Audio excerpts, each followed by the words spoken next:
ਹੁਣ ਤੁਸੀਂ Punjabi radio USA ਨੂੰ ਆਪਣੇ ਫੋਨ ਨੰਬਰਾਂ ਤੋਂ ਸੁਣ ਸਕਦੇ ਹੋ, ਜਿਸ ਦੇ ਵਿੱਚ USA ਦੇ ਲਈ 832 551 5029, 8325515029 ਜਾਂ 605 475 6868, 6054756868, UK ਦੇ ਲਈ 3300101100, 3300 ਜਰਮਨੀ ਦੇ ਲਈ 51180904041511 80 90 40 41, ਫਰਾਂਸ ਦੇ ਲਈ 3318014255, 33 180 142 595, ਆਸਟ੍ਰੇਲੀਆ ਦੇ ਲਈ 612080805601, 6128080501। ਹੁਣ ਤੁਸੀਂ ਆਪਣੇ ਦੇਸ਼ਾਂ ਦੇ ਵਿੱਚੋਂ ਇਹਨਾਂ ਨੰਬਰਾਂ ਦੇ ਉੱਤੇ ਕਾਲ ਕਰਕੇ ਪੰਜਾਬੀ ਰੇਡੀਓ USA ਨੂੰ ਲਾਈਵ ਸੁਣ ਸਕਦੇ ਹੋ। ਇਸ ਦੇ ਨਾਲ ਹੀ ਤੁਸੀਂ ਖਬਰ ਤੇ ਨਜ਼ਰ, ਸਿਹਤ ਸੰਭਾਲ ਦਾ ਪ੍ਰੋਗਰਾਮ, ਨਾਨ ਸਟਾਪ ਪੰਜਾਬੀ ਗੀਤ, ਗੁਰਬਾਣੀ ਰੇਡੀਓ, ਸ਼੍ਰੀ ਦਰਬਾਰ ਸਾਹਿਬ ਜੀ ਦੇ ਹੁਕਮਨਾਮਾ ਸਾਹਿਬ ਦੀ ਵਿਆਖਿਆ ਪੰਜਾਬੀ ਅਤੇ ਅੰਗਰੇਜ਼ੀ ਦੇ ਵਿੱਚ, ਵੱਖ-ਵੱਖ ਗੁਰੂ ਘਰਾਂ ਦਾ ਸਿੱਧਾ ਪ੍ਰਸਾਰਣ, ਇਹ ਸਾਰਾ ਕੁਝ ਇਹਨਾਂ ਨੰਬਰਾਂ ਤੇ ਡਾਇਲ ਕਰਕੇ ਸੁਣ ਸਕਦੇ ਹੋ, ਜਾਂ ਸਾਡੀ ਵੈਬਸਾਈਟ www.punjabiradiousa.com ਤੇ ਵੀ ਸੁਣ ਸਕਦੇ ਹੋ। ਸੁਣਦੇ ਰਹੋ Punjabi radio USA। Punjabi radio USA ਸੁਣ ਰਹੇ ਸਾਰੇ ਸਰੋਤਿਆਂ ਨੂੰ ਬਲਵਿੰਦਰ ਕੌਰ ਵੱਲੋਂ ਪਿਆਰ ਭਰੀ ਸਤਿ ਸ੍ਰੀ ਅਕਾਲ ਤੇ ਪ੍ਰੋਗਰਾਮ ਮੈਂ ਜੀ ਖਬਰ ਤੇ ਨਜ਼ਰ ਪ੍ਰੋਗਰਾਮ ਦੇ ਵਿੱਚ ਅੱਜ ਸਾਡੇ ਨਾਲ ਹੋਣਗੇ ਸੁਸ਼ੀਲ ਦਸਾਂਝ, ਦੱਸਣਗੇ ਜੋ ਖਬਰਾਂ ਦਿੰਦੇ ਨੇ ਕਿ ਉਹਨਾਂ ਦੇ ਪਿੱਛੇ ਸੱਚ ਕੀ ਲੁਕਿਆ ਹੁੰਦਾ। ਅੱਜ ਦੇ ਖਬਰ ਤੇ ਨਜ਼ਰ ਪ੍ਰੋਗਰਾਮ ਨੂੰ ਸਪਾਂਸਰ ਕਰਦੇ ਨੇ ਜੀ ਖਾਲਸਾ ਇੰਸ਼ੋਰੈਂਸ ਏਜੰਸੀ ਵਾਲੇ, ਜਿਨ੍ਹਾਂ ਦਾ phone number 4082722500, Charanjit Singh ji, ਮੰਜਲ brothers, Dalip Singh ਤੇ ਅਵਤਾਰ ਸਿੰਘ ਜੀ, ਰਜਿੰਦਰ ਕੌਰ ਜੀ, ਰਜਿੰਦਰ ਕੁਮਾਰ ਜੀ, ਹਰਕੇਵਲ ਸਿੰਘ ਤੇ ਰਵਿੰਦਰ ਕੌਰ ਅਟਵਾਲ, ਗੁਰਦੀਪ ਸਿੰਘ ਬਿਰਦੀ ਤੇ ਗੁਰਜੀਤ ਸਿੰਘ ਜਾਮਪੁਰ, ਬਹੁਤ ਬਹੁਤ ਇਹਨਾਂ ਦੇ ਧੰਨਵਾਦੀ ਹਾਂ। ਇਹਨਾਂ ਨੇ ਇਸ ਪ੍ਰੋਗਰਾਮ ਨੂੰ ਸਪਾਂਸਰ ਕਰਕੇ ਤੁਹਾਡੇ ਤੱਕ ਪਹੁੰਚਾਇਆ ਜੀ। ਸੁਸ਼ੀਲ ਦਸਾਂਝ ਜੀ, ਸਤਿ ਸ਼੍ਰੀ ਅਕਾਲ, ਸਵਾਗਤ ਹੈ ਜੀ। ਬਹੁਤ ਬਹੁਤ ਮਿਹਰਬਾਨੀ ਬਲਵਿੰਦਰ ਜੀ, ਤੇ ਪੰਜਾਬੀ ਰੇਡੀਓ USA ਦੇ ਸਾਰੇ ਸਰੋਤਿਆਂ ਨੂੰ ਵੀ ਸੁਸ਼ੀਲ ਦਸਾਂਝ ਦੀ ਪਿਆਰ ਭਰੀ ਸਤਿ ਸ਼੍ਰੀ ਅਕਾਲ, ਆਦਾਬ ਤੇ ਨਮਸਕਾਰ। ਤੇ ਪਿਆਰੇ ਦੋਸਤੋ, ਖਬਰ ਤੇ ਨਜ਼ਰ ਪ੍ਰੋਗਰਾਮ ਦੇ ਵਿੱਚ ਅਸੀਂ ਤੁਹਾਡੇ ਰੂਬਰੂ ਹੋ ਰਹੇ ਹਾਂ। ਇਸ ਤੋਂ ਪਹਿਲਾਂ ਕਿ ਗੱਲਾਂ-ਬਾਤਾਂ ਦਾ ਸਿਲਸਿਲਾ ਸ਼ੁਰੂ ਕਰੀਏ, ਅਸੀਂ ਤੁਹਾਨੂੰ ਇੱਕ ਵਾਰ ਫਿਰ ਲੋਹੜੀ ਦੀ ਮੁਬਾਰਕ ਕਹਿਣੀ ਚਾਹੁੰਦੇ ਹਾਂ।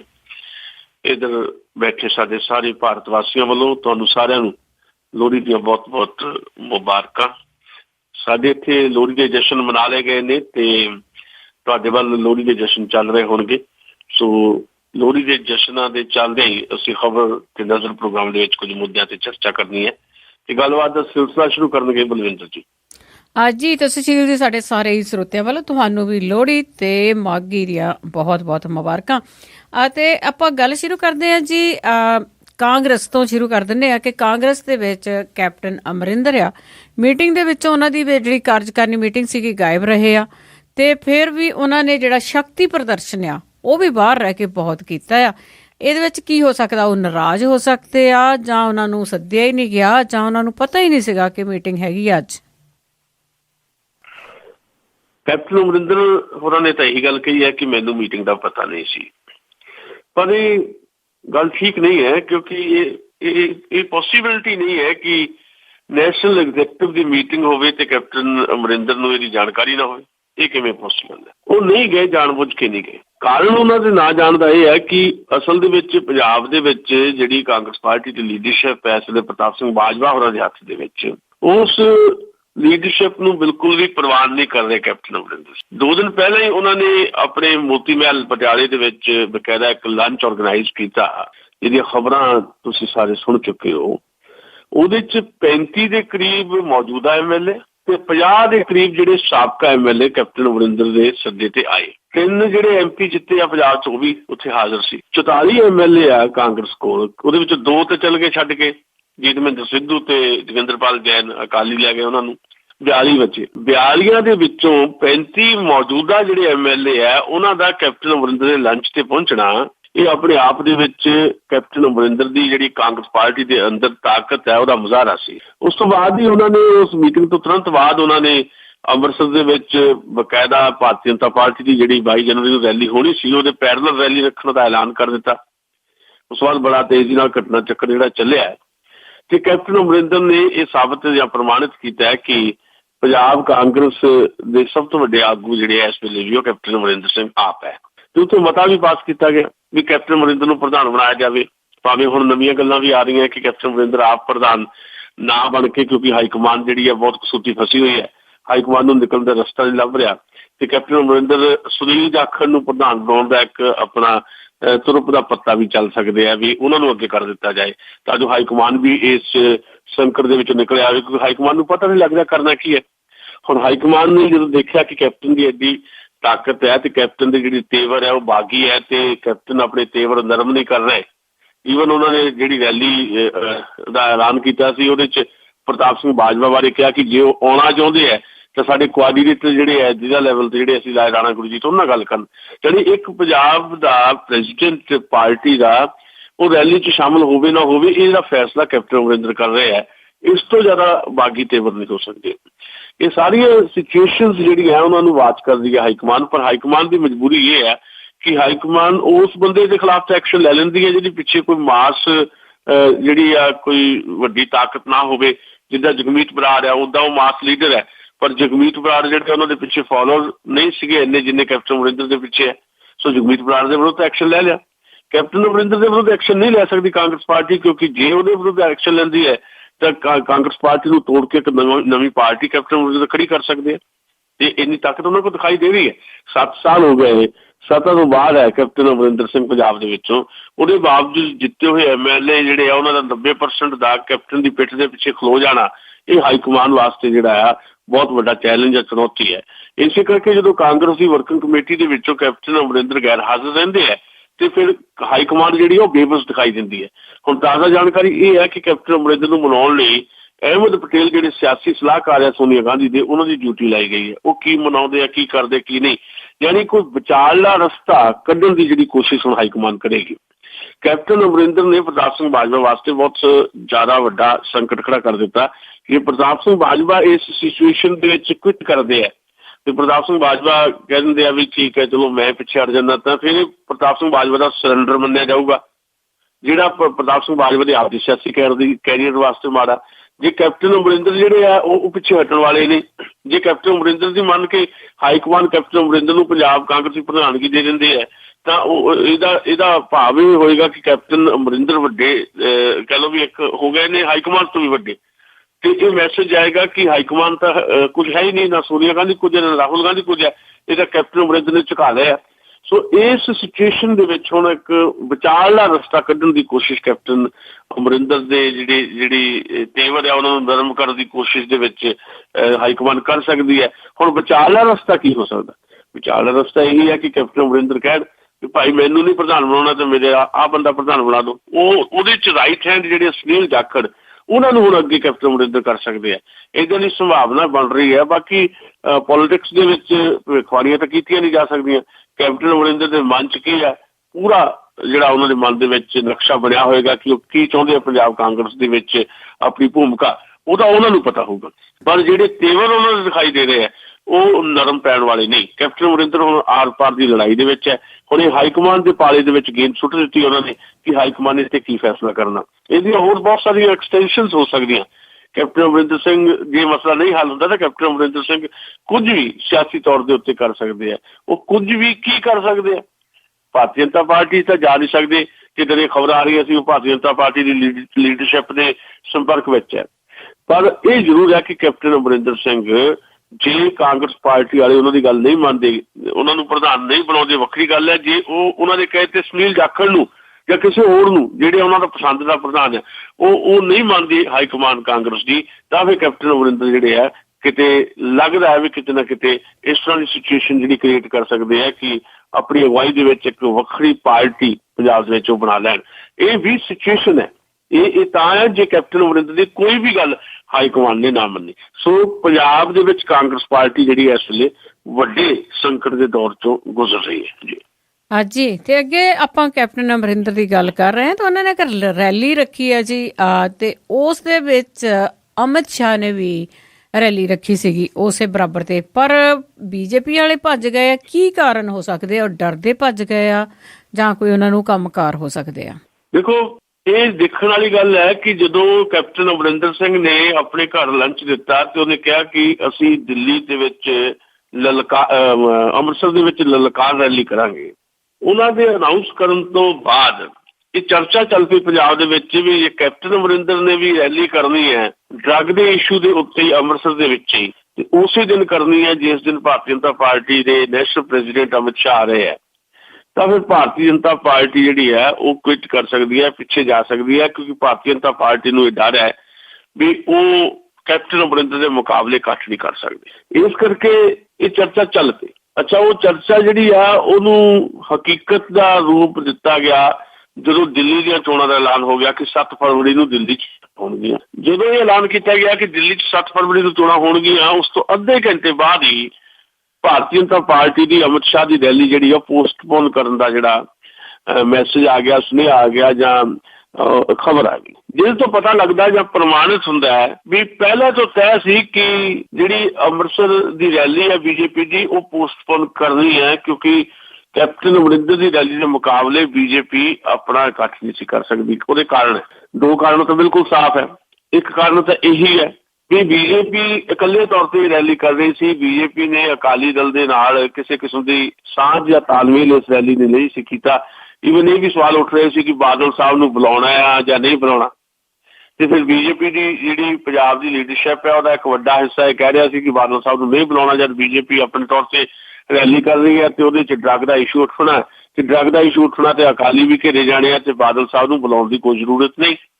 ਜਦੋਂ ਇਹ ਗੱਲ ਉੱਠ ਰਹੀ ਸੀ ਤੇ ਇਹਦਾ ਭਾਵ ਇਹ ਹੈ ਵੀ ਇੱਕ ਤਾਂ ਅਕਾਲੀ ਦਲ ਦੀ ਕੋਈ ਸਾਂਝ ਨਹੀਂ ਸੀ ਤੇ ਇਸ ਕਰਕੇ ਇਕੱਲੀ ਬੀਜੇਪੀ ਨੂੰ ਇਕੱਠ ਕਰਨਾ ਪੈਣਾ ਸੀ ਤੇ ਅਕਾਲੀਆਂ ਦਾ ਕੋਈ ਬੰਦਾ ਆਉਣਾ ਨਹੀਂ ਸੀ। ਦੂਜਾ, ਅਕਾਲੀ ਜਿਹੜੇ ਆ ਉਹਨਾਂ ਦੇ ਅੰਦਰ ਜਿਹੜੀ ਹੈ ਇੱਕ ਰੋਸ ਦੀ ਭਾਵਨਾ ਸੀ ਇਸ ਸਾਰੇ ਮੁੱਦੇ ਦੇ ਉੱਤੇ, ਤੇ ਅਕਾਲੀ ਦਲ ਵਾਲੇ ਅੰਦਰ ਖਾਤੇ ਆਪਣੇ ਬੰਦੇ ਭੇਜ ਕੇ ਕੈਪਟਨ ਅਮਰਿੰਦਰ ਦੀ ਰੈਲੀ 'ਚ ਵੱਡਾ ਇਕੱਠ ਕਰਵਾ ਸਕਦੇ ਸੀ। ਅੰਦਰ ਖਾਤੇ ਆਪਣੇ ਬੰਦੇ ਭੇਜ ਕੇ ਕੈਪਟਨ ਦਾ ਇਕੱਠ ਬੀਜੇਪੀ ਨੂੰ ਵੱਡਾ ਕਰਨਾ ਸੀ। ਅਕਾਲੀ ਦਲ ਦੀ ਲੀਡਰਸ਼ਿਪ ਦੇ ਇੱਕ ਹਿੱਸੇ ਵੱਲੋਂ ਇੱਦਾਂ ਦੇ ਕੋਈ ਯਤਨ ਕੀਤੇ ਜਾਣੇ ਸੀ। ਇਹ ਕਨਸੂਆਂ ਵੀ ਸੀਗੀਆਂ ਜਿਹਦੇ ਕਰਕੇ ਬੀਜੇਪੀ ਵਾਲੇ ਘਬਰਾ ਗਏ ਤੇ ਉਹਨਾਂ ਨੇ ਆਪਣੀ ਰੈਲੀ ਪੋਸਟਪੋਨ ਕਰ ਲਈ। ਬਹਾਨਾ ਉਹਨਾਂ ਨੇ ਲਾ ਲਿਆ ਕਿ ਦਿੱਲੀ ਦੀਆਂ ਚੋਣਾਂ। ਹੁਣ ਉਹ 10 ਫਰਵਰੀ ਨੂੰ ਕਹਿੰਦੇ ਅਸੀਂ ਰੈਲੀ ਕਰਾਂਗੇ। ਹੁਣ ਦਿੱਲੀ ਦੀਆਂ ਚੋਣਾਂ ਦੇ ਨਤੀਜੇ ਜੇ ਉਹਨਾਂ ਦੇ ਪੱਖ 'ਚ ਆ ਜਾਂਦੇ ਆ ਤੇ ਫਿਰ 10 ਫਰਵਰੀ ਨੂੰ ਉਹ ਰੈਲੀ ਕਰ ਸਕਦੇ ਆ ਅੰਮ੍ਰਿਤਸਰ ਦੇ ਵਿੱਚ। ਤੇ ਉਹ ਰੈਲੀ ਦੇ ਵਿੱਚ ਜਿਹੜਾ ਕੇਵਲ ਪੰਜਾਬ ਹੀ ਨਹੀਂ, ਹਿਮਾਚਲ, ਹਰਿਆਣੇ ਤੋਂ ਵੀ, ਨੇੜਲੇ ਹੋਰ ਜਿਹੜੇ ਇਲਾਕੇ ਆ, ਰਾਜਸਥਾਨ ਤੋਂ ਵੀ, ਇਸ ਤਰ੍ਹਾਂ ਦੇ ਏਰੀਏ ਜਿਹੜੇ ਆ ਉੱਥੋਂ ਵੀ ਬੀਜੇਪੀ ਆਪਣੇ ਬੰਦੇ ਲਿਆ ਸਕਦੀ ਹੈ ਆਪਣੀ ਰੈਲੀ ਨੂੰ ਕਾਮਯਾਬ ਕਰਨ ਵਾਸਤੇ। ਦੂਜੀ ਗੱਲ, ਇੱਕ ਹੋਰ ਜਿਹੜੀ ਨਵੀਂ ਘਟਨਾ ਵਾਪਰੀ ਜਿਹਦੀ ਗੱਲ ਅਸੀਂ ਅੱਗੇ ਜਾ ਕੇ ਕਰਾਂਗੇ, ਉਹ ਇਹ ਹੈ ਵੀ ਦਿੱਲੀ ਦੇ ਵਿੱਚ ਆਖਿਰਕਾਰ ਅਕਾਲੀ ਦਲ ਦਾ ਤੇ ਬੀਜੇਪੀ ਦਾ ਰਿਸ਼ਤਾ ਜਿਹੜਾ ਆ, ਚੋਣ ਰਿਸ਼ਤਾ ਜਿਹਨੂੰ ਤੁਸੀਂ ਚੁਣਾਵੀ ਰਿਸ਼ਤਾ ਕਹਿ ਸਕਦੇ ਹੋ, ਉਹ ਹਾਲੇ ਕਾਇਮ ਹੈ। ਜਿਹਦੇ ਕਰਕੇ ਬੀਜੇਪੀ ਨੂੰ ਇਹ ਲੱਗਦਾ ਹੈ ਕਿ ਜਦੋਂ ਫਿਰ ਉਹ 10 ਫਰਵਰੀ ਨੂੰ ਉਹ ਰੈਲੀ ਕਰਨਗੇ ਤਾਂ ਸ਼ਾਇਦ ਮੁੱਦਾ ਜਿਹੜਾ ਆ ਉਹਦੀ ਵੀ ਰੂਪ ਰੇਖਾ ਥੋੜ੍ਹੀ ਬਹੁਤ ਬਦਲੀ ਹੋਵੇ। ਦਿੱਲੀ ਦੀਆਂ ਚੋਣਾਂ ਦੇ ਨਤੀਜੇ ਜੀ ਉਹਨਾਂ ਦੇ ਪੱਖ 'ਚ ਆਉਂਦੇ ਆ। ਸੋ ਇਹ ਸਾਰੀਆਂ ਸਿਚੁਏਸ਼ਨਸ ਜਿਹੜੀਆਂ ਕ੍ਰੀਏਟ ਕੀਤੀਆਂ ਗਈਆਂ ਆਪਣੇ ਆਪ ਨਹੀਂ ਕ੍ਰੀਏਟ ਹੋਈ ਵੀ ਆਪ ਇਹ ਜੀ ਮਜਬੂਰੀ ਦੇ ਵਿੱਚ ਉਹ ਆਪਣੀ ਰੈਲੀ ਜਿਹੜੀ ਉਹਨਾਂ ਨੇ ਪੋਸਟਪੋਨ ਕੀਤੀ ਜਾਂ ਮੁਲਤਵੀ ਕੀਤੀ ਹੈ। ਉਹ ਇਹ ਸਿਚੁਏਸ਼ਨਸ ਕ੍ਰੀਏਟ ਹੋਈਆਂ ਜਿਹਦੇ ਤੋਂ ਤੁਸੀਂ ਕਹਿ ਸਕਦੇ ਹੋ ਵੀ ਉਹ ਪੜ੍ਹ ਕੇ ਸੱਚ ਜਿਹੜਾ ਇਬਾਰਤ ਜਿਹੜੀ ਕੰਧ ਤੇ ਲਿਖੀ ਹੋਈ ਪੜ੍ਹ ਕੇ ਥੋੜਾ ਭੈ ਜਿਹੜਾ ਜ਼ਰੂਰ ਲੱਗਾ ਬੀਜੇਪੀ ਦੀ ਲੀਡਰਸ਼ਿਪ ਨੂੰ, ਜਿਸ ਕਰਕੇ ਇਹ ਰੈਲੀ ਉਹਨਾਂ ਨੇ ਮੁਲਤਵੀ ਕੀਤੀ। ਹਾਂਜੀ, ਤੇ ਅੱਗੇ ਗੱਲ ਆਪਾਂ ਅਕਾਲੀਆਂ ਦੀ ਤੇ ਬੀਜੇਪੀ ਦੀ ਕਰਦੇ ਆ ਕਿ ਇਹ ਜਿਸ ਤਰ੍ਹਾਂ ਆਪਾਂ ਇਹਨਾਂ ਦੀ ਗੱਲ ਕਰਦੇ ਆ, ਕਈ ਵਾਰ ਇਹਨਾਂ ਦੇ ਬਿਆਨ ਵੀ ਸੁਣਦੇ ਆ, ਇੱਕ ਦੂਜੇ ਦੇ ਅਗੇਂਸਟ ਹੁੰਦੇ ਆ, ਪਰ ਦਿੱਲੀ ਦੇ ਵਿੱਚ ਅਕਾਲੀ ਭਾਜਪਾ ਦੀ ਸਾਂਝ ਆ ਉਹ ਕੁਰਸੀ ਦੀ ਹੋ ਸਕਦੀ ਆ ਜਾਂ ਵੈਸੇ ਹੀ ਇਹਨਾਂ ਦੀ ਜਿਹੜੀ ਪਹਿਲਾਂ ਮੰਗ ਸਾਂਝ ਚੱਲ ਰਹੀ ਆ। ਤਾਜ਼ੀ ਖਬਰ ਇਹ ਹੈ ਕਿ ਦਿੱਲੀ ਦੇ ਵਿੱਚ ਅਕਾਲੀ ਦਲ ਤੇ ਭਾਰਤੀ ਜਨਤਾ ਪਾਰਟੀ ਜਿਹੜੇ ਆ ਉਹ ਰਲ ਕੇ ਚੋਣਾਂ ਲੜਨਗੇ। ਅਕਾਲੀ ਦਲ ਕੋਈ ਬਹੁਤ ਵੱਡੀ ਤਾਕਤ ਨਹੀਂ ਹੈ, ਪਰ ਭਾਰਤੀ ਜਨਤਾ ਪਾਰਟੀ ਨੂੰ ਇਹ ਲੱਗਦਾ ਹੈ ਵੀ ਜੇ ਆਮ ਆਦਮੀ ਪਾਰਟੀ ਦਾ ਮੁਕਾਬਲਾ ਕਰਨਾ ਹੈ ਤੇ ਸਰਕਾਰ ਬਣਾਉਣੀ ਹੈ ਦਿੱਲੀ ਦੇ ਵਿੱਚ, ਤਾਂ ਫਿਰ ਜਿਹੜੀ 6% ਹੀ ਵੋਟ ਭਾਵੇਂ ਹੋਵੇ ਪਰ ਬੜੀ ਇੰਪਾਰਟੈਂਟ ਵੋਟ ਹੈ ਸਿੱਖ ਭਾਈਚਾਰੇ ਦੀ, ਪੰਜਾਬੀ ਕਮਿਊਨਿਟੀ ਦੀ, ਉਸ ਵੋਟ ਨੂੰ ਜਿਹੜਾ ਲਿਆ ਜਾਏ। ਉਹ ਵੋਟ ਲੈਣ ਦਾ ਸੌਖਾ ਤਰੀਕਾ ਤਾਂ ਇਹੀ ਹੈ ਕਿ ਸ਼੍ਰੋਮਣੀ ਅਕਾਲੀ ਦਲ ਦੇ ਨਾਲ ਰਿਹਾ ਜਾਏ, ਸ਼੍ਰੋਮਣੀ ਅਕਾਲੀ ਦਲ ਨੂੰ ਜਿਹੜੀਆਂ ਸੀਟਾਂ ਉਹ ਮੰਗਦੇ ਦਿੱਤੀਆਂ ਜਾਣ। ਤਾਜ਼ੀ ਖਬਰ ਇਹ ਹੈ ਕਿ ਸ਼੍ਰੋਮਣੀ ਅਕਾਲੀ ਦਲ ਨੂੰ 4 ਸੀਟਾਂ ਦੇਣ ਦਾ ਐਲਾਨ ਕੀਤਾ ਬੀਜੇਪੀ ਨੇ। ਔਰ ਜਿਹੜੀ ਸੱਚ ਇਹਦੇ 'ਚ ਇਹ ਹੈ ਕਿ ਸੀਟਾਂ 2 ਹੀ ਦਿੱਤੀਆਂ ਅਕਾਲੀ ਦਲ ਨੂੰ, ਕਿਉਂਕਿ 2 ਕੈਂਡੀਡੇਟ ਜਿਹੜੇ ਅਕਾਲੀ ਦਲ ਵੱਲੋਂ ਲੜਨਗੇ ਤੱਕੜੀ ਦੇ ਚੋਣ ਨਿਸ਼ਾਨ ਤੇ 2 ਕੈਂਡੀਡੇਟ ਜਿਹੜੇ ਆ ਕਹਿਣ ਨੂੰ ਅਕਾਲੀ ਦਲ ਦੇ ਹੋਣਗੇ ਪਰ ਚੋਣ ਉਹ ਕਮਲ ਦੇ ਨਿਸ਼ਾਨ ਤੇ ਲੜਨਗੇ, ਯਾਨੀ ਬੀਜੇਪੀ ਦੇ ਸਿੰਬਲ ਤੇ ਲੜਨਗੇ। ਪਰ ਭਾਰਤੀ ਜਨਤਾ ਪਾਰਟੀ ਤੇ ਅਕਾਲੀ ਦਲ ਦੋਨਾਂ ਵੱਲੋਂ ਜਿਹੜਾ ਇਹ ਮਜਬੂਰੀ ਦਾ ਰਿਸ਼ਤਾ ਸੀ, ਇਹਨੂੰ ਚੋਣਾਂ ਦੇ ਵਿੱਚ ਵੀ ਜਿਹੜਾ ਦਿੱਲੀ 'ਚ ਨਿਭਾਉਣ ਦੀ ਜਿਹੜੀ ਕੋਸ਼ਿਸ਼ ਹੋ ਰਹੀ ਹੈ, ਉਹਦਾ ਕਾਰਨ ਇਹੀ ਹੈ ਕਿ ਇੱਕ ਤਾਂ ਪੰਜਾਬ ਦੇ ਵਿੱਚ ਅਕਾਲੀ ਦਲ ਜਿਹੜਾ ਆ ਜਿੱਥੇ ਆਪੋਜੀਸ਼ਨ ਦੇ ਹਮਲੇ ਚੱਲ ਰਿਹਾ ਹੈ ਕਾਂਗਰਸ ਪਾਰਟੀ ਦੇ ਹਮਲੇ ਚੱਲ ਰਿਹਾ ਡਰੱਗ ਦੇ ਇਸ਼ੂ ਦੇ ਉੱਤੇ, ਉੱਥੇ ਭਾਰਤੀ ਜਨਤਾ ਪਾਰਟੀ ਵੀ ਹਮਲਾਵਰ ਹੋਈ ਹੋਈ ਹੈ।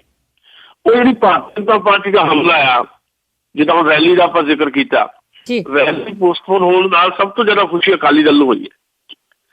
ਉਹ ਜਿਹੜਾ ਭਾਰਤੀ ਜਨਤਾ ਪਾਰਟੀ ਦਾ ਪੰਜਾਬ ਦੇ ਵਿੱਚ ਡਰੱਗ ਦੇ ਇਸ਼ੂ ਦੇ ਉੱਤੇ ਅਕਾਲੀਆਂ ਤੇ ਹਮਲਾ ਆ, ਉਸ ਹਮਲੇ ਨੂੰ ਨਰਮ ਕਰਨ ਜਾਂ ਉਸ ਹਮਲੇ ਨੂੰ ਖੁੰਡੇ ਕਰਨ ਦੇ ਯਤਨ ਦੇ ਵਿੱਚ ਅਕਾਲੀ ਦਲ ਜਿਹੜਾ ਲੱਗਾ ਹੋਇਆ। ਇਸੇ ਕਰਕੇ ਉਹ ਰਿਸ਼ਤਾ ਜਿਹੜਾ ਹੈ ਦਿੱਲੀ ਦੇ ਵਿੱਚ ਵੀ ਨਿਭਾ ਰਿਹਾ ਤੇ ਉਹ ਪੰਜਾਬ ਦੇ ਵਿੱਚ ਵੀ ਚਾਹੁੰਦਾ ਹੈ ਅਕਾਲੀ ਦਲ ਕਿ ਉਹ ਰਿਸ਼ਤਾ ਹਾਲੇ ਨਿਭਦਾ ਰਵੇ, ਨਹੀਂ ਤਾਂ ਸਾਰੀ ਬਦਨਾਮੀ ਜਿਹੜੀ ਡਰੱਗ ਦੇ ਇਸ਼ੂ ਦੇ ਉੱਤੇ ਅਕਾਲੀ ਦਲ ਦੀ ਝੋਲੀ 'ਚ ਪੈਣੀ ਹੈ। ਸੋ ਦਿੱਲੀ ਦੇ ਵਿੱਚ ਮਜਬੂਰੀ ਤੇ ਰਿਸ਼ਤੇ ਦੇ ਵਿੱਚੋਂ ਚੋਣ ਤਾਲਮੇਲ ਜਿਹੜਾ ਸਾਡੇ ਸਾਹਮਣੇ ਆਇਆ। ਪਰ ਸਵਾਲ ਇਹ ਹੈ ਵੀ ਕੀ ਇਹ ਚੋਣ ਤਾਲਮੇਲ ਜਿਹੜਾ ਅਮਲੀ ਰੂਪ ਦੇ ਵਿੱਚ ਵੀ ਜਿਹੜਾ ਸਹੀ ਤਰੀਕੇ ਦੇ ਨਾਲ ਚੱਲੇਗਾ? ਤਾਂ ਸਾਡੇ ਕੋਲ ਖਬਰਾਂ ਕੁਝ ਇਸ ਕਿਸਮ ਦੀ ਹੈ ਕਿ ਦਿੱਲੀ ਦੇ ਵਿੱਚ ਅਕਾਲੀ ਦਲ ਦੀ ਲੀਡਰਸ਼ਿਪ ਭਾਵੇਂ ਸਮਝੌਤਾ ਕਰ ਗਈ 2 ਸੀਟਾਂ ਜਾਂ 4 ਸੀਟਾਂ ਜਿਹੜੀਆਂ ਵੀ ਕਿਹਾ ਜਾ ਰਿਹਾ ਉਹਦੇ ਤੇ, ਪਰ ਜਿਹੜਾ ਸਧਾਰਨ ਵੋਟਰ ਹੈ, ਜਿਹੜਾ ਅਕਾਲੀ ਦਲ ਦਾ ਹਮਾਇਤੀ ਵੋਟਰ ਹੈ, ਉਹਨੂੰ ਬਿਨਾਂ ਕਿਹਾ ਹੀ ਓਪਨਲੀ ਨਹੀਂ ਕਹਿਣਾ, ਪਰ ਉਹਨੂੰ ਕੁਝ ਮੈਸੇਜ ਇੱਦਾਂ ਦਾ ਲਾ ਦਿੱਤਾ ਗਿਆ, ਪਹਿਲਾਂ ਹੀ ਕਨਵੇ ਕਰ ਦਿੱਤਾ ਗਿਆ ਵੀ ਤੁਸੀਂ ਆਮ ਆਦਮੀ ਪਾਰਟੀ ਨੂੰ ਵੋਟ ਕਰਨੀ ਹੈ। ਕਿਉਂਕਿ ਅਕਾਲੀ ਦਲ ਦੀ ਲੀਡਰਸ਼ਿਪ ਅੰਦਰੋਂ ਨਹੀਂ ਚਾਹੁੰਦੀ ਕਿ ਦਿੱਲੀ ਦੇ ਵਿੱਚ ਭਾਰਤੀ ਜਨਤਾ ਪਾਰਟੀ ਇਕੱਲਿਆਂ ਤੌਰ 'ਤੇ ਜਿੱਤੇ, ਕਿਉਂਕਿ ਜੇ ਦਿੱਲੀ ਦੇ ਵਿੱਚ ਭਾਰਤੀ ਜਨਤਾ ਪਾਰਟੀ ਸਰਕਾਰ ਬਣਾ ਕੇ ਇਕੱਲਿਆਂ ਤੌਰ ਦੇ ਉੱਤੇ ਤਾਂ ਜਿਹੜੀ ਅਕਾਲੀ ਦਲ ਦੀ ਵੁਕਤ ਹੈ ਉਹ ਖਤਮ ਹੋ ਜਾਣੀ। ਸੋ ਅਕਾਲੀ ਦਲ ਆਪਣੀ ਵੁਕਤ ਵੀ ਬਣਾ ਕੇ ਰੱਖਣਾ ਚਾਹੁੰਦਾ ਤੇ ਅੰਦਰ ਖਾਤੇ ਆਪਣੇ ਜਿਹੜੇ ਉਹਨਾਂ ਦੇ ਹਮਾਇਤੀ ਆ ਉਹਨਾਂ ਨੂੰ ਇਸ ਤਰ੍ਹਾਂ ਦਾ ਮੈਸੇਜ ਕਨਵੇ ਕੀਤਾ ਜਾ ਰਿਹਾ। ਸਾਨੂੰ ਬਹੁਤ ਹੀ ਨੇੜਲੇ ਜਾਂ ਅੰਦਰੂਨੀ ਸੂਤਰਾਂ ਤੋਂ ਇੱਦਾਂ ਦੀਆਂ ਜਾਣਕਾਰੀਆਂ ਮਿਲੀਆਂ ਵੀ ਆਮ ਵਰਕਰ ਜਿਹੜਾ ਆ ਜਾਂ ਆਮ ਹਮਾਇਤੀ ਜਿਹੜਾ ਆ ਸ਼੍ਰੋਮਣੀ ਅਕਾਲੀ ਦਲ ਦਾ, ਉਹ ਭਾਰਤੀ ਜਨਤਾ ਪਾਰਟੀ ਤੋਂ ਹੁਣ ਮਨ ਵਿੱਚ ਦੂਰੀ ਬਣਾ ਚੁੱਕਾ ਹੈ, ਪੰਜਾਬ ਦੇ ਵਿੱਚ ਵੀ ਤੇ ਦਿੱਲੀ ਦੇ ਵਿੱਚ ਵੀ। ਉਹ ਵੋਟ ਕਰ ਜਾਏਗਾ ਚੁੱਪ ਚਪੀਤਾ ਹੀ ਉਹ ਆਮ ਆਦਮੀ ਪਾਰਟੀ ਨੂੰ, ਜਿਹਦੇ ਕਰਕੇ ਬੀਜੇਪੀ ਨੂੰ ਸਗੋਂ ਨੁਕਸਾਨ ਹੋ ਸਕਦਾ ਹੈ। ਤੇ ਬੀਜੇਪੀ ਜਿਹੜੀ ਇਕੱਲਿਆਂ ਸਰਕਾਰ ਬਣਾਉਣ ਦੇ ਸੁਪਨੇ ਦੇਖ ਰਹੇ ਦਿੱਲੀ ਦੇ ਵਿੱਚ, ਉਹ ਸੁਪਨਾ ਜਿਹੜਾ ਚਕਨਾਚੂਰ ਹੋ ਸਕਦਾ ਹੈ। ਸੋ ਬੜੀ ਟਫ ਫਾਈਟ ਜਿਹੜੀ ਹੈ ਸ਼ਾਇਦ ਇਸ ਵੇਲੇ ਭਾਰਤੀ ਜਨਤਾ ਪਾਰਟੀ ਨੂੰ ਦੇਣੀ ਪਏਗੀ ਦਿੱਲੀ 'ਚ ਆਮ ਆਦਮੀ ਪਾਰਟੀ, ਕਿਉਂਕਿ ਉਹਦੇ ਬਰਾਬਰ ਦੀ ਧਿਰ ਹੈ ਤੇ ਇਹਦੇ 'ਚ ਬਹੁਤ ਵੱਡੀ ਭੂਮਿਕਾ ਸ਼੍ਰੋਮਣੀ ਅਕਾਲੀ ਦਲ ਦੀ ਰਹੇਗੀ। ਜੀ ਤੇ ਅੱਗੇ ਗੱਲ ਕਰੀਏ, ਜਿਵੇਂ ਰਾਹੁਲ ਨੇ ਇੱਕ ਬਿਆਨ ਦਿੱਤਾ ਆ, ਕੀ ਰਾਜ ਹੋ ਸਕਦਾ ਇਸ ਬਿਆਨ ਦੇ ਪਿੱਛੇ? ਕਹਿੰਦਾ ਵੱਡੇ ਲੀਡਰਾਂ ਕਰਕੇ ਜਿਹੜੀ ਕਾਂਗਰਸ ਪਾਰਟੀ ਆ ਜਿੱਤ ਨਹੀਂ ਸਕੀ ਕਿਉਂਕਿ ਉਹਨਾਂ ਨੇ ਜਿਹੜੇ ਵਰਕਰ ਸੀ ਉਹਨਾਂ ਨੂੰ ਅਣਗੌਲੇ ਕਰ ਦਿੱਤਾ। ਪਿਛਲੇ ਕੁਝ ਸਮੇਂ ਤੋਂ ਰਾਹੁਲ ਗਾਂਧੀ ਜਿਹੜੇ ਹੈ ਉਹਨਾਂ ਦੇ ਉੱਤੇ ਵੱਖ-ਵੱਖ ਥਾਵਾਂ ਤੋਂ ਕਾਂਗਰਸ ਪਾਰਟੀ ਦੇ ਅੰਦਰੂਨੀ ਹਲਕਿਆਂ ਤੋਂ ਜਿਹੜਾ ਇਸ ਤਰ੍ਹਾਂ ਦੀਆਂ ਟਿੱਪਣੀਆਂ ਆ ਰਹੀਆਂ ਕਿ ਰਾਹੁਲ ਗਾਂਧੀ ਦੀ ਲੀਡਰਸ਼ਿਪ ਜਿਹੜੀ ਹੈ ਉਹਦੇ ਕਰਕੇ ਆਲ ਇੰਡੀਆ ਲੈਵਲ ਦੇ ਉੱਤੇ ਕਾਂਗਰਸ ਪਾਰਟੀ ਜਿਹੜੀ ਹੈ ਉਹਨੂੰ ਨਮੋਸ਼ੀ ਚੱਲਣੀ ਪਈ ਹੈ। ਯਾਨੀ ਇੱਕ ਖਲਨਾਇਕ ਦੇ ਤੌਰ 'ਤੇ ਰਾਹੁਲ ਗਾਂਧੀ ਨੂੰ ਪੇਸ਼ ਕਰਨ ਦੀ ਕੋਸ਼ਿਸ਼ ਕੁਝ ਲੀਡਰਾਂ ਵੱਲੋਂ ਕੀਤੀ ਗਈ, ਜਿੱਦਾਂ ਜਗਮੀਤ ਬਰਾੜ ਨੇ ਵੀ ਕਿਹਾ ਸੀ, ਜਿਹੜਾ ਇੱਕ ਨਤੀਜਾ ਇਹ ਨਿਕਲਿਆ ਕਿ ਜਗਮੀਤ ਬਰਾੜ ਖੁਦ ਪਾਰਟੀ ਦੇ ਵਿੱਚ ਨਹੀਂ ਹੈ ਹੁਣ। ਇੱਦਾਂ ਹੀ ਕੁਝ ਹੋਰ ਲੋਕਾਂ ਵੱਲੋਂ ਵੀ ਦੱਬੀ ਸੁਰ ਦੇ ਵਿੱਚ ਰਾਹੁਲ ਗਾਂਧੀ ਨੂੰ ਕੁਝ ਨਾ ਕੁਝ ਇਸ ਤਰ੍ਹਾਂ ਦੇ ਨੁਕਤਾਚੀਨੀ ਦਾ ਸ਼ਿਕਾਰ ਬਣਾਇਆ ਜਾ ਰਿਹਾ ਸੀ। ਹੁਣ ਆਲ ਇੰਡੀਆ ਵਰਕਿੰਗ ਕਮੇਟੀ ਜਿਹਦਾ ਜ਼ਿਕਰ ਆਪਾਂ ਪ੍ਰੋਗਰਾਮ ਦੇ ਸ਼ੁਰੂ 'ਚ ਕੀਤਾ, ਜਿਹਦੇ 'ਚ ਕੈਪਟਨ ਅਮਰਿੰਦਰ ਗਏ ਨਹੀਂ, ਉਸ ਮੀਟਿੰਗ ਦੇ ਵਿੱਚ ਰਾਹੁਲ ਗਾਂਧੀ ਜਿਹੜੇ ਆ ਉਹਨਾਂ ਦੇ ਬੜੇ ਕਹਿ ਲਓ ਵੀ ਗਰਮ ਤੇਵਰ ਦੇਖਣ ਨੂੰ ਮਿਲੇ ਆ। ਉਹਨਾਂ ਨੇ ਓਪਨਲੀ ਪਹਿਲੀ ਵਾਰ ਰਾਹੁਲ ਗਾਂਧੀ ਨੇ ਬੜੇ ਸਖਤ ਲਹਿਜੇ ਦੇ ਵਿੱਚ ਪਾਰਟੀ ਹਾਈਕਮਾਨ ਵੱਲੋਂ ਇਹ ਸਾਫ਼ ਕੀਤਾ ਵੀ ਸਾਨੂੰ ਹਿੰਦੁਸਤਾਨ ਦੇ ਵਿੱਚ ਭਾਰਤੀ ਜਨਤਾ ਪਾਰਟੀ ਨੇ ਨਹੀਂ ਹਰਾਇਆ, ਸਗੋਂ ਵੱਡੇ ਲੀਡਰਾਂ ਤੇ ਮੰਤਰੀਆਂ ਦੀ ਵਜ੍ਹਾ ਕਰਕੇ ਅਸੀਂ ਹਾਰੇ ਹਾਂ। ਜਿਹੜੀ ਸਰਕਾਰ ਦੇ ਵਿੱਚ ਕੇਂਦਰ ਦੀ ਸਰਕਾਰ ਸੀ, ਯੂਪੀ ਗਵਰਨਮੈਂਟ ਦੀ, ਉਹਦੇ ਮੰਤਰੀ ਤੇ ਕਾਂਗਰਸ ਪਾਰਟੀ ਦੇ ਵੱਡੇ ਲੀਡਰ, ਉਹਨਾਂ ਕਰਕੇ ਅਸੀਂ ਹਾਰੇ ਹਾਂ। ਤੇ ਉਹਨਾਂ ਕਰਕੇ ਇਸ ਕਰਕੇ ਹਾਰੇ ਹਾਂ ਕਿਉਂਕਿ ਇਹਨਾਂ ਲੋਕਾਂ ਨੇ ਜਿਹੜਾ ਸਧਾਰਨ ਵਰਕਰ ਸੀ ਕਾਂਗਰਸ ਪਾਰਟੀ ਦਾ, ਉਹਨੂੰ ਇਗਨੋਰ ਕੀਤਾ, ਉਹਨੂੰ ਨਜ਼ਰਅੰਦਾਜ਼ ਕੀਤਾ, ਜਿਹਦੇ ਕਰਕੇ ਕਾਂਗਰਸ ਦਾ ਜਿਹੜਾ ਆਮ ਵਰਕਰ ਸੀ ਉਹ ਨਾਰਾਜ਼ ਹੋ ਗਿਆ। ਨਾਰਾਜ਼ਗੀ ਦੇ ਵਿੱਚ ਉਹਨੇ ਕਾਂਗਰਸ ਪਾਰਟੀ ਦੇ ਪੱਖ ਦੇ ਵਿੱਚ ਜੀ ਜਾਨ ਨਾਲ ਕੰਮ ਨਹੀਂ ਕੀਤਾ ਤੇ ਕਾਂਗਰਸ ਪਾਰਟੀ ਦੇਸ਼ ਪੱਧਰ ਦੇ ਉੱਤੇ ਹਾਰ ਗਈ। ਇਹ ਸਖਤ ਲਹਿਜੇ ਦੇ ਵਿੱਚ ਰਾਹੁਲ ਗਾਂਧੀ ਨੇ ਗੱਲਾਂ ਕੀਤੀਆਂ। ਜਿਹੜਾ ਕੀ ਕਾਰਨ, ਜਿਹੜਾ ਤੁਸੀਂ ਕਹਿੰਦੇ ਵੀ ਇਹਦੇ ਪਿੱਛੇ ਅਸਲ ਦੇ ਵਿੱਚ ਫਲਸਫਾ ਕੀ ਕੰਮ ਕਰ ਰਿਹਾ, ਉਹ ਸ਼ੁਰੂ ਜਿਹੜਾ ਮੈਂ ਦੱਸ ਰਿਹਾ ਸੀ ਵੀ ਰਾਹੁਲ ਗਾਂਧੀ ਦੇ ਉੱਤੇ ਜਿਸ ਕਿਸਮ ਦਾ ਦਬਾਅ ਬਣ ਰਿਹਾ ਸੀ, ਉਸ ਦਬਾਅ ਤੋਂ ਮੁਕਤ ਹੋਣ ਵਾਸਤੇ ਬੜੇ ਸਖਤ ਲਹਿਜੇ ਦੇ ਵਿੱਚ ਰਾਹੁਲ ਗਾਂਧੀ ਨੇ ਇਸ ਤਰ੍ਹਾਂ ਦੀਆਂ ਗੱਲਾਂ ਕੀਤੀਆਂ, ਜਿਹਦੇ ਕਰਕੇ ਜਿਹੜੇ ਆਲ ਇੰਡੀਆ ਵਰਕਿੰਗ ਕਮੇਟੀ ਦੇ 34-35 ਬੰਦੇ ਆਏ ਸੀ, ਉਹਨਾਂ 'ਚੋਂ ਕਿਸੇ ਦੀ ਵੀ ਹਿੰਮਤ ਨਹੀਂ ਪਈ ਕਿ ਉਹ ਰਾਹੁਲ ਗਾਂਧੀ ਦੀ ਲੀਡਰਸ਼ਿਪ ਦੇ ਉੱਤੇ ਕੋਈ ਕੁਐਸਚਨ ਕਰ ਸਕੇ। ਸੋ ਆਪਣੇ ਉੱਤੇ ਕੋਈ ਕੁਐਸਚਨ ਕਰੇ, ਯਾਨੀ ਰਾਹੁਲ ਗਾਂਧੀ ਨੇ ਸੋਚਿਆ ਕਿ ਇਸ ਤੋਂ ਪਹਿਲਾਂ ਕਿ ਮੇਰੇ ਵੱਲ ਤੀਰ ਛੱਡੇ ਜਾਣ, ਮੈਂ ਇਹਨਾਂ ਵੱਲ ਤੀਰ ਛੱਡਦਾ। ਇਹ ਰਾਜ਼ ਹੈ ਇਸ ਸਾਰੇ ਘਟਨਾ ਦਾ। ਤੇ ਪਾਰਟੀ ਹਾਈਕਮਾਨ ਵੱਲੋਂ ਇਸ ਕਿਸਮ ਦਾ ਸਖਤ ਜਿਹੜਾ ਸੁਨੇਹਾ ਜਿਹੜਾ ਰਾਹੁਲ ਗਾਂਧੀ ਨੇ ਜਿਹੜਾ ਦਿੱਤਾ, ਉਹਦੇ ਤੋਂ ਬਾਅਦ ਕਾਂਗਰਸ ਪਾਰਟੀ ਦੀ ਲੀਡਰਸ਼ਿਪ ਦੇ ਵਿੱਚ ਜਿਹੜੇ ਲੋਕ ਉੱਥੇ ਬੈਠੇ ਸੀ, ਕਿਸੇ ਦੀ ਇਹ ਹਿੰਮਤ ਨਹੀਂ ਹੋਈ ਕਿ ਉਹ ਰਾਹੁਲ ਗਾਂਧੀ ਜਾਂ ਸੋਨੀਆ ਗਾਂਧੀ ਦੀ ਲੀਡਰਸ਼ਿਪ ਦੇ ਉੱਤੇ ਕਿਸੇ ਕਿਸਮ ਦਾ ਕੋਈ ਕੁਐਸਚਨ ਕਰੇ। ਇਹ ਇੱਕ ਟੈਕਟੀਕਲੀ ਤੁਸੀਂ ਕਹਿ ਸਕਦੇ ਹੋ, ਇਹ ਕਾਰਨ ਵੀ ਹੈ, ਵੈਸੇ ਤਾਂ ਨੋ ਡਾਊਟ ਇਹ ਕਾਰਨ ਹੈ ਵੀ ਕਾਂਗਰਸ ਪਾਰਟੀ ਦੀ ਜਿਹੜੀ ਵੱਡੇ ਲੀਡਰ ਰਹੇ ਜਾਂ ਜਿਹੜੀ ਮਿਨਿਸਟਰੀ ਦੇ ਵਿੱਚ ਜਿਹੜੇ ਲੋਕ ਸੀਗੇ, ਉਹਨਾਂ ਨੇ ਲੋਕਾਂ ਨੂੰ ਇਗਨੋਰ ਤਾਂ ਕੀਤਾ, ਆਪਣੇ ਵਰਕਰ ਨੂੰ ਵੀ ਇਗਨੋਰ ਕੀਤਾ। ਇਹ ਹਕੀਕਤ ਵੀ ਹੈ। ਪਰ ਇਸ ਗੱਲ ਨੂੰ ਹੁਣ ਆ ਕੇ ਐਡੇ ਸਖਤ ਲਹਿਜੇ 'ਚ ਕਹਿਣ ਦਾ ਇੱਕ ਕਾਰਨ ਉਹ ਇਹੀ ਸੀ ਕਿ ਰਾਹੁਲ ਗਾਂਧੀ ਤੇ ਸੋਨੀਆ ਗਾਂਧੀ ਇਹ ਸਮਝਦੇ ਸੀ ਕਿ ਜੇ ਉਹਨਾਂ ਨੇ ਢਿੱਲ-ਮੱਠ ਦੀ ਨੀਤੀ ਹੁਣ ਅਪਣਾਈ ਤਾਂ ਜਿਹੜੇ ਤੀਰ ਉਹਨਾਂ ਵੱਲ ਛੱਡੇ ਜਾ ਰਹੇ ਉਹਨਾਂ ਦੀ ਗਿਣਤੀ ਵੱਧ ਸਕਦੀ ਹੈ। ਸੋ ਆਪਣੇ ਤੇ ਹਮਲਾ ਰੋਕਣ ਦੀ ਢਾਲ ਇੱਕ ਕਿਸਮ ਦੀ ਉਹਨਾਂ ਨੇ ਆਪਣੇ ਇਸ ਸਖਤ ਲਹਿਜੇ ਨੂੰ ਬਣਾਇਆ। ਇਹ ਇੱਕ ਵੱਡਾ ਕਾਰਨ ਇਸ ਸਾਰੀ ਗੱਲਬਾਤ ਦਾ ਹੈ ਜੀ।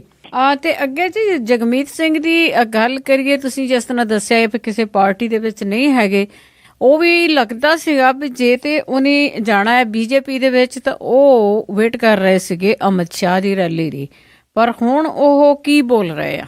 ਜਗਮੀਤ ਬਰਾੜ ਪੰਜਾਬ ਦੇ ਵੱਡੇ ਲੀਡਰ ਨੇ। ਕਿਸੇ ਵੇਲੇ ਜਗਮੀਤ ਬਰਾੜ ਜਿਹੜੇ ਹੈ ਉਹਨਾਂ ਬਾਰੇ ਇਹ ਵੀ ਗੱਲ ਆ ਰਹੀ ਸੀ ਕਿ ਪੰਜਾਬ ਕਾਂਗਰਸ ਦੇ ਪ੍ਰੈਜ਼ੀਡੈਂਟ ਵੀ ਉਹਨਾਂ ਨੂੰ ਬਣਾਇਆ ਜਾ ਸਕਦਾ ਹੈ।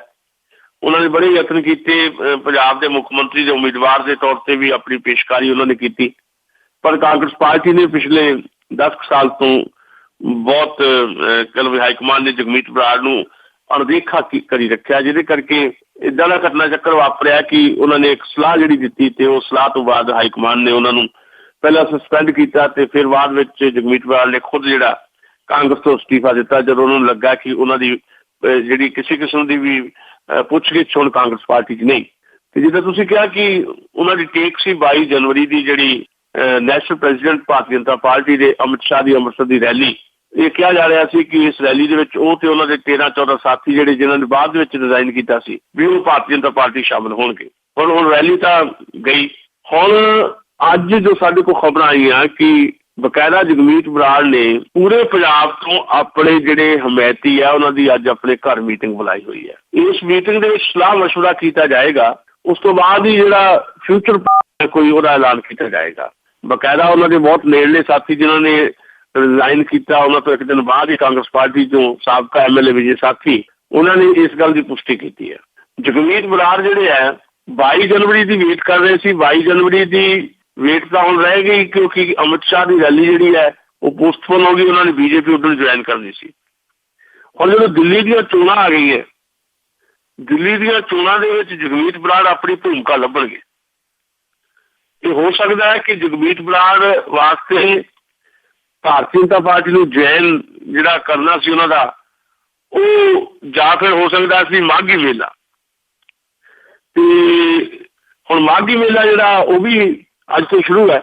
ਇਹ ਇੰਪੋਰਟੈਂਸ ਹੈ ਅੱਜ ਦੀ ਜਿਹੜੀ ਜਗਮੀਤ ਬਰਾੜ ਦੀ ਮੀਟਿੰਗ ਦੀ। ਪੋਸੀਬਿਲਿਟੀ ਹੋ ਸਕਦੀ ਹੈ ਕਿ ਉਹ ਮਾਘੀ ਮੇਲੇ ਤੇ ਕੋਈ ਇੱਕ ਕਾਨਫਰੰਸ ਕਰ ਦੇਣ, ਇੱਕ ਵੱਡਾ ਇਕੱਠ ਕਰਕੇ ਤੇ ਉਹ ਆਪਣਾ ਜਿਹੜਾ ਭਵਿੱਖ ਦੀ ਰਾਜਨੀਤੀ ਜਿਹੜਾ ਉਹਦਾ ਐਲਾਨ ਕਰ ਦੇਣ। ਉਹ ਅਸਲ ਦੇ ਵਿੱਚ ਅਸ਼ੋਰਮੈਂਟ ਚਾਹੁੰਦੇ ਆ ਕਿ ਭਾਰਤੀ ਜਨਤਾ ਪਾਰਟੀ ਦੀ ਲੀਡਰਸ਼ਿਪ ਉਹਨਾਂ ਨੂੰ ਅਸ਼ੋਰ ਕਰੇ ਵੀ ਉਹਨਾਂ ਵਾਸਤੇ ਕਿਸ ਤਰ੍ਹਾਂ ਦੀ ਭੂਮਿਕਾ ਜਿਹੜੀ ਹੈ ਉਹ ਡਿਜ਼ਾਈਨ ਕੀਤੀ ਜਾਏਗੀ ਭਾਰਤੀ ਜਨਤਾ ਪਾਰਟੀ ਦੇ ਵਿੱਚ। ਹੋਰ ਕੋਈ ਰਸਤਾ ਨਹੀਂ ਹੈ ਜਗਮੀਤ ਬਰਾੜ ਕੋਲ। ਜਗਮੀਤ ਬਰਾੜ ਦਾ ਜਿਹੜਾ ਤਾਲਮੇਲ ਭਾਰਤੀ ਜਨਤਾ ਪਾਰਟੀ ਨਾਲ ਹੋ ਚੁੱਕਾ ਹੈ, ਪਰ ਸਿਰਫ ਹੁਣ ਟਾਈਮਿੰਗ ਦਾ ਮਸਲਾ ਰਹਿ ਗਿਆ।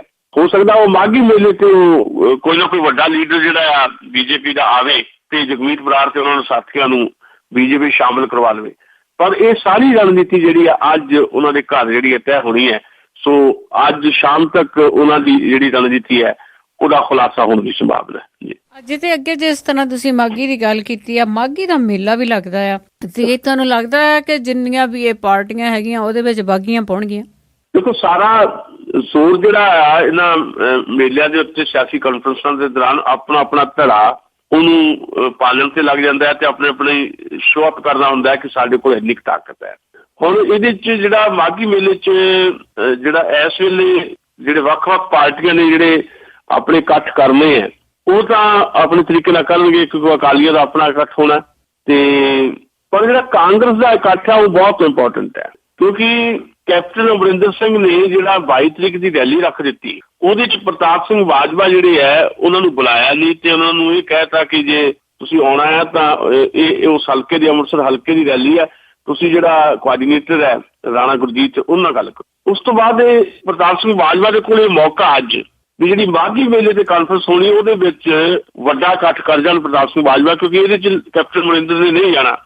ਇਹ ਕਾਂਗਰਸ ਪਾਰਟੀ ਵੱਲੋਂ ਰੈਲੀ ਕੀਤੀ ਜਾਣੀ ਹੈ ਜਾਂ ਸਿਆਸੀ ਕਾਨਫਰੰਸ ਕੀਤੀ ਜਾਣੀ ਹੈ ਪ੍ਰਤਾਪ ਸਿੰਘ ਬਾਜਵਾ ਦੀ ਅਗਵਾਈ ਦੇ ਵਿੱਚ। ਸੋ ਅੱਜ ਪ੍ਰਤਾਪ ਸਿੰਘ ਬਾਜਵਾ ਦੀ ਇੱਕ ਕਿਸਮ ਦੀ ਅਗਨੀ ਪ੍ਰੀਖਿਆ ਹੈ ਵੀ ਇਸ ਸਿਆਸੀ ਕਾਨਫਰੰਸ ਦੇ ਵਿੱਚ ਕਿੰਨੀ ਕੁ ਭੀੜ ਉਹ ਜੁਟਾ ਸਕਦੇ ਆ। ਸੋ ਸਾਡੇ ਕੋਲ ਜਾਣਕਾਰੀ ਹੈ ਮੁਕਤਸਰ ਦੇ ਵਿੱਚ ਜਿਹੜੇ ਰਾਜਾ ਵੜਿੰਗ ਹੈ, ਜਿਨ੍ਹਾਂ ਨੂੰ ਹੁਣੇ ਆਲ ਇੰਡੀਆ ਯੂਥ ਕਾਂਗਰਸ ਦਾ ਪ੍ਰੈਜ਼ੀਡੈਂਟ ਬਣਾਇਆ ਗਿਆ ਤੇ ਉਹਨਾਂ ਨੂੰ ਆਲ ਇੰਡੀਆ ਕਾਂਗਰਸ ਦਾ ਯੂਥ ਦਾ ਪ੍ਰੈਜ਼ੀਡੈਂਟ ਬਣਾਉਣ ਦੇ ਵਿੱਚ ਪ੍ਰਤਾਪ ਸਿੰਘ ਬਾਜਵਾ ਦਾ ਵੀ ਇੱਕ ਹੱਥ ਹੈ। ਉਹਨਾਂ ਦੀ ਡਿਊਟੀ ਲੱਗ ਗਈ ਹੈ ਤੇ ਬਕਾਇਦਾ ਮੁਕਤਸਰ ਸਣੇ 5 ਜ਼ਿਲ੍ਹੇ ਜਿਹੜੇ ਹੈ ਉੱਥੋਂ ਦੇ ਬਲਾਕ ਅਬਜ਼ਰਵਰ ਜਿਹੜੇ ਉਹਨਾਂ ਦੀ ਡਿਊਟੀ ਲਾ ਦਿੱਤੀ ਗਈ ਹੈ। ਵੀਡੀਓਗ੍ਰਾਫੀ ਬਕਾਇਦਾ ਕੀਤੀ ਜਾ ਰਹੀ ਹੈ ਕਿ ਕੌਣ ਕਿੰਨੀ ਭੀੜ ਲੈ ਕੇ ਆਉਂਦਾ, ਕਿਹੜਾ ਲੀਡਰ ਕਿੰਨੀਆਂ ਗੱਡੀਆਂ ਲੈ ਕੇ ਆਉਂਦਾ। ਇਹ ਵੀ ਹੈ ਕਿ ਅੰਬਿਕਾ ਸੋਨੀ ਤੇ ਕੁਝ ਹੋਰ ਵੱਡਾ ਲੀਡਰ ਕੋਈ ਜਿਹੜਾ ਦਿੱਲੀ ਨੂੰ ਬੁਲਾਉਣ ਦੀ ਕੋਸ਼ਿਸ਼ ਵੀ ਚੱਲ ਰਹੀ ਹੈ ਤੇ ਇਹ ਵੀ ਜਾਣਕਾਰੀ ਮਿਲ ਰਹੀ ਹੈ ਕਿ ਬੀਬੀ ਰਜਿੰਦਰ ਕੌਰ ਭੱਠਲ ਤੇ ਕੁਝ ਸਾਬਕਾ ਕਾਂਗਰਸ ਪਾਰਟੀ ਦੇ ਪ੍ਰਧਾਨ ਜਿਹੜੇ ਅੱਜ ਦੀ ਰੈਲੀ ਸ਼ਾਮਲ ਹੋ ਸਕਦੇ ਹੈ। ਸੋ ਅੱਜ ਬਹੁਤ ਵੱਡਾ ਚੈਲੰਜ ਹੈ ਪ੍ਰਤਾਪ ਸਿੰਘ ਬਾਜਵਾ ਦੇ ਕੋਲ ਵੀ ਉਹ ਕਿੰਨਾ ਵੱਡਾ ਇਕੱਠ ਕਰਕੇ ਜਿਹੜਾ ਆ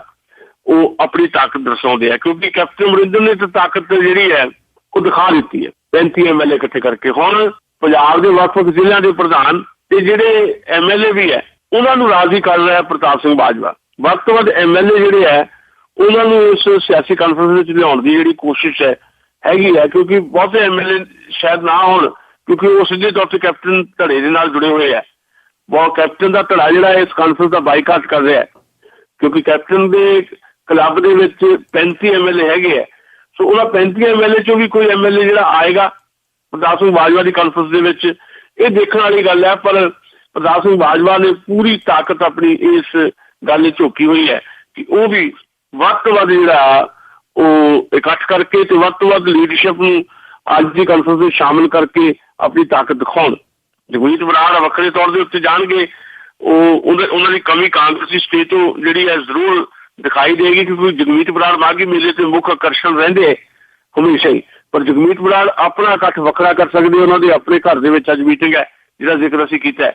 ਪਰ ਪ੍ਰਤਾਪ ਸਿੰਘ ਬਾਜਵਾ ਵਾਸਤੇ ਸਭ ਤੋਂ ਵੱਡਾ ਚੈਲੰਜ ਹੈ ਮਾਘੀ ਮੇਲੇ ਤੇ ਸਿਆਸੀ ਕਾਨਫਰੰਸ, ਜਿਹਦੇ ਚ ਕਾਂਗਰਸ ਦੇ ਜਿੱਥੇ ਸਧਾਰਨ ਵਰਕਰ ਨੂੰ ਸ਼ਮੂਲੀਅਤ ਕਰਨ ਦਾ ਚੈਲੰਜ ਹੈ, ਉੱਥੇ ਲੀਡਰਸ਼ਿਪ ਦੇ ਵਿੱਚੋਂ ਵੱਧ ਤੋਂ ਵੱਧ ਲੋਕਾਂ ਨੂੰ ਲਿਆਉਣ ਦੀ ਜਿਹੜੀ ਕੋਸ਼ਿਸ਼ ਪ੍ਰਤਾਪ ਸਿੰਘ ਬਾਜਵਾ ਦੀ ਹੈ, ਉਹਦੇ ਚੋਂ ਕਿੰਨਾ ਕੁ ਸਫਲ ਹੁੰਦੇ ਆ ਇਹ ਦੇਖਣ ਵਾਲੀ ਗੱਲ ਰਹੇਗੀ। ਅੱਛਾ ਜੀ, ਮੇਰਾ ਆਖਰੀ ਸਵਾਲ ਹੋਊਗਾ ਸੁਸ਼ੀਲ ਜੀ, ਜਿਸ ਤਰ੍ਹਾਂ ਬਾਰਡਰ ਦੇ ਉੱਤੇ ਠਾਠੂ ਹੁੰਦੀ ਰਹਿੰਦੀ ਆ ਤੇ ਬਾਰਡਰ ਤੇ ਜਾਂ ਉਧਰ ਆ ਲੋਕ ਜਾਂ ਇੱਧਰ ਆ ਲੋਕ, ਉਹ ਵਿਚਾਰੇ ਗਰੀਬ ਲੋਕ ਆ, ਉਹ ਵਿਚਾਰੇ ਇਸੇ ਤਰ੍ਹਾਂ ਮਾਰੇ ਜਾਂਦੇ ਆ, ਘਰ ਢਿੱਠ ਜਾਂਦੇ ਆ ਜਾਂ ਉਹ ਜ਼ਖਮੀ ਹੋ ਜਾਂਦੇ। ਕੀ ਇਹ ਦੋਹਾਂ ਪਾਸਿਆਂ ਦੀਆਂ ਸਰਕਾਰਾਂ ਆ ਉਹ ਕਿਸੇ ਵੀ ਗੱਲ ਤੇ ਸੰਧੀ ਨਹੀਂ ਕਰਦੀਆਂ ਕਿ ਲੋਕਾਂ ਨੂੰ ਨਾ ਤੰਗ ਕੀਤਾ ਜਾਵੇ? ਦੇਖੋ, ਅਮਰੀਕਾ ਹੁਣ ਇਹਦੇ ਚ ਥੋੜੀ ਬਹੁਤ ਦਖਲ ਦੇ ਰਿਹਾ ਹੈ। ਅਮਰੀਕਾ ਦੇ ਵਿਦੇਸ਼ ਮੰਤਰੀ ਜੌਨ ਕੈਰੀ ਪਹਿਲਾਂ ਭਾਰਤ ਸੀਗੇ, ਕੱਲ ਤੋਂ ਉਹ ਪਾਕਿਸਤਾਨ ਗਏ ਨੇ। ਉੱਥੇ ਜਾ ਕੇ ਜਿੱਦਾਂ ਅਸੀਂ ਖਬਰਾਂ ਦੇ ਵਿੱਚ ਵੀ ਤੁਹਾਡੇ ਨਾਲ ਗੱਲ ਸਾਂਝੀ ਕੀਤੀ ਹੈ, ਜੌਨ ਕੈਰੀ ਹੋਰਾਂ ਨੇ ਉੱਥੇ ਪਾਕਿਸਤਾਨ 'ਚ ਜਾ ਕੇ ਵੀ ਇਹ ਗੱਲ ਕਹੀ ਹੈ ਕਿ ਪਾਕਿਸਤਾਨ ਦੀ ਹਕੂਮਤ ਨੂੰ ਜਿਹੜਾ ਹੈ ਭਾਰਤ ਦੀ ਹਕੂਮਤ ਨਾਲ ਗੱਲ ਕਰਨੀ ਚਾਹੀਦੀ ਹੈ। ਤੇ ਪਾਕਿਸਤਾਨ ਦੀ ਹਕੂਮਤ ਨੇ ਸਾਫ਼ ਕਰ ਦਿੱਤਾ ਹੈ ਕਿ ਜਿੰਨੀ ਦੇਰ ਤੱਕ ਕਸ਼ਮੀਰ ਦਾ ਇਸ਼ੂ ਜਿਹੜਾ ਆ ਉਹਨੂੰ ਨਹੀਂ ਸੈਂਟਰ 'ਚ ਰੱਖਿਆ ਜਾਂਦਾ, ਅਸੀਂ ਭਾਰਤ ਦੇ ਨਾਲ ਕੋਈ ਗੱਲ ਨਹੀਂ ਕਰਨੀ। ਇਹ ਜਿਹੜੀ ਹੁਕੂਮਤਾਂ ਦੀ ਜਿਹੜੀ ਇਸ ਕਿਸਮ ਦਾ ਰਵੱਈਆ ਜਿਹੜਾ ਆ ਇਹ ਤਬਾਹਕੁਨ ਹੈ, ਚਾਹੇ ਭਾਰਤ ਦੀ ਹਕੂਮਤ ਹੋਵੇ ਚਾਹੇ ਪਾਕਿਸਤਾਨ ਦੀ ਹਕੂਮਤ ਹੋਵੇ। ਜਿਹੜੇ ਬਹੁਤ ਜ਼ਿਆਦਾ ਰੇੜਕੇ ਵਾਲੇ ਇਸ਼ੂ ਹੈ ਉਹਨਾਂ ਨੂੰ ਥੋੜੀ ਦੇਰ ਵਾਸਤੇ ਛੱਡਿਆ ਵੀ ਜਾ ਸਕਦਾ, ਬਾਕੀ ਮੁੱਦੇ ਜਿਹੜੇ ਉਹਨਾਂ ਤੇ ਗੱਲ ਕਰਨੀ ਚਾਹੀਦੀ ਹੈ। ਕਿਉਂ ਭਾਰਤ ਦੀਆਂ ਸਰਹੱਦਾਂ ਜਿਹੜੀਆਂ ਜਾਂ ਪਾਕਿਸਤਾਨ ਦੀਆਂ ਸਰਹੱਦਾਂ ਦੇ ਉੱਤੇ ਰੋਜ਼ ਹੀ ਜਿਹੜੀ ਸੀਜ਼ ਫਾਇਰ ਹੁੰਦੀ ਹੈ ਉਹਦੀ ਉਲੰਘਣਾ ਹੁੰਦੀ ਹੈ, ਬਹੁਤ ਸਾਰੇ ਲੋਕ ਮਰਦੇ ਆ। ਜਿਹੜੇ ਮਰਦੇ ਆ ਉਹ ਤਾਂ ਜਹਾਨ ਤੋਂ ਚਲੇ ਜਾਂਦੇ, ਉਹਨਾਂ ਦੇ ਪਰਿਵਾਰਾਂ ਉੱਤੇ ਦੁੱਖਾਂ ਦਾ ਪਹਾੜ ਡਿੱਗਦਾ। ਪਰ ਜਿਹੜੇ ਲੋਕ ਉੱਥੇ ਜੁੜੇ ਵੀ ਆ, ਬਾਰਡਰ ਦੇ ਨਾਲ ਨਾਲ ਰਹਿੰਦੇ ਆ, ਉਹ ਹਮੇਸ਼ਾ ਖਾਨਾਬਦੋਸ਼ ਜਿਹੜੀ ਸਥਿਤੀ ਦੇ ਵਿੱਚ ਰਹਿੰਦੇ ਆ। ਉਹਨਾਂ ਨੂੰ ਪਤਾ ਨਹੀਂ ਕਿਹੜੇ ਵੇਲੇ ਕਦੋਂ ਆਪਣੇ ਘਰ ਜਿਹੜੇ ਖਾਲੀ ਕਰਕੇ ਫਿਰ ਸੁਰੱਖਿਅਤ ਥਾਵਾਂ ਤੇ ਭੱਜਣਾ ਪੈਂਦਾ, ਕੈਂਪਾਂ 'ਚ ਰਹਿਣਾ ਪੈਂਦਾ। ਕਦੀ ਕੈਂਪਾਂ ਦੇ ਵਿੱਚ, ਸ਼ਰਨਾਰਥੀ ਕੈਂਪਾਂ 'ਚ, ਕਦੀ ਘਰਾਂ 'ਚ, ਕਦੀ ਸ਼ਰਨਾਰਥੀ ਕੈਂਪਾਂ 'ਚ। ਇਹ ਉਹਨਾਂ ਦੀ ਜ਼ਿੰਦਗੀ ਹੈ। ਆਪਣੇ ਖੇਤਾਂ 'ਚੋਂ ਕੰਮ ਨਹੀਂ ਕਰ ਸਕਦੇ ਕਿਉਂਕਿ ਤਾਰਾਂ ਜਿਹੜੀਆਂ ਲੱਗੀਆਂ ਉਸ ਤੋਂ ਬਾਹਰ ਜਿਹੜੇ ਖੇਤ ਹੈ ਉੱਥੇ ਬਾਰਡਰ ਸਿਕਿਉਰਿਟੀ ਫੋਰਸਿਸ ਲੱਗੀਆਂ ਹੁੰਦੀਆਂ ਤੇ ਇੱਕ ਟਾਈਮ ਜਿਹਾ ਬੰਨਿਆ ਉਹਨਾਂ ਦਾ ਵੀ ਇੰਨੇ ਵਜੇ ਤੁਸੀਂ ਜਾਣਾ, ਇੰਨੇ ਵਜੇ ਆਉਣਾ, ਤੇ ਉਹ ਚੰਗੀ ਤਰ੍ਹਾਂ ਖੇਤੀ ਵੀ ਨਹੀਂ ਕਰ ਪਾਉਂਦੇ। ਆਪਣੀ ਜ਼ਮੀਨਾਂ ਉਹਨਾਂ ਦੀਆਂ, ਪਰ ਉਹਨਾਂ ਜ਼ਮੀਨਾਂ ਦੇ ਉੱਤੇ ਉਹ ਮੰਨ ਲਓ ਆਪਣੀ ਮਰਜ਼ੀ ਦਾ ਕੰਮ ਨਹੀਂ ਕਰ ਪਾਉਂਦੇ ਤੇ ਘਰ ਉਹਨਾਂ ਦੇ ਆਪਣੀ ਘਰ ਦੇ ਵਿੱਚ ਰਹਿ ਨਹੀਂ ਪਾਉਂਦੇ। ਤੇ ਸਭ ਤੋਂ ਜ਼ਿਆਦਾ ਜਿਹੜਾ ਦੁੱਖ ਭੋਗਣ ਵਾਲੇ ਲੋਕ ਨੇ ਉਹ ਬਾਰਡਰ ਦੇ ਦੋਨੀ ਪਾਸੇ ਜਿਹੜੇ ਪਿੰਡਾਂ 'ਚ ਜਿਹੜੇ ਲੋਕ ਰਹਿ ਰਹੇ ਉਹ ਹੈ। ਪਤਾ ਨਹੀਂ ਕਦੋਂ ਕਿੱਥੋਂ ਗੋਲੇ ਆ ਡਿੱਗਦੇ ਆ ਤੇ ਉਹਨਾਂ ਨੂੰ ਜ਼ਖਮੀ ਵੀ ਕਰਦੇ ਆ, ਉਹਨਾਂ ਨੂੰ ਮਾਰਦੇ ਵੀ ਹੈ। ਸੋ ਮਾਤਮ ਦੇ 70 ਜਿਹੜੇ ਹੈ ਉਹ ਵਿਛੇ ਰਹਿੰਦੇ ਆ ਬਾਰਡਰ ਦੇ ਦੋਵੇਂ ਪਾਸੇ। ਤੇ ਇਹਦੇ ਲਈ ਜ਼ਿੰਮੇਵਾਰ ਹਕੂਮਤਾਂ ਦੀ ਨੀਤੀਆਂ ਹੁੰਦੀਆਂ। ਅਸੀਂ ਤਾਂ ਬਾਰ-ਬਾਰ ਆਪਣੇ ਇਸ ਪ੍ਰੋਗਰਾਮ 'ਚ ਕਿਹਾ ਹੈ ਕਿ ਪਾਕਿਸਤਾਨ ਤੇ ਭਾਰਤ ਦੀ ਹਕੂਮਤ ਜਿਹੜੀ ਹੈ ਉਹਨਾਂ ਨੂੰ ਅਵਾਮੀ ਨਜ਼ਰੀਆ ਅਪਣਾਉਣਾ ਚਾਹੀਦਾ, ਲੋਕਾਂ ਪ੍ਰਤੀ ਜਿਹੜਾ ਸੁਹਿਰਦ ਹੋਣਾ ਚਾਹੀਦਾ ਤੇ ਇਹ ਮਸਲੇ ਜਿਹੜੇ ਆ ਦੁਵੱਲੇ ਮਸਲੇ ਉਹਨਾਂ ਨੂੰ ਹੱਲ ਕਰਨਾ ਚਾਹੀਦਾ। ਘੱਟੋ ਘੱਟ ਅਸੀਂ ਤਾਂ ਇੱਥੇ ਤੱਕ ਵੀ ਸੋਚਦੇ ਹਾਂ ਵੀ ਸਥਿਤੀ ਕਿਤੇ ਇੱਦਾਂ ਦੀ ਬਣੇ ਵੀ ਅੰਮ੍ਰਿਤਸਰ 'ਚ ਸਵੇਰੇ ਬ੍ਰੇਕਫਾਸਟ ਕੀਤਾ ਹੋਵੇ ਤੇ ਤੁਸੀਂ ਲੰਚ ਜਿਹੜਾ ਲਾਹੌਰ ਕਰੋ ਤੇ ਸ਼ਾਮ ਨੂੰ ਡਿਨਰ ਫੇਰ ਤੁਸੀਂ ਅੰਮ੍ਰਿਤਸਰ ਆ ਕੇ ਕਰ ਲਓ।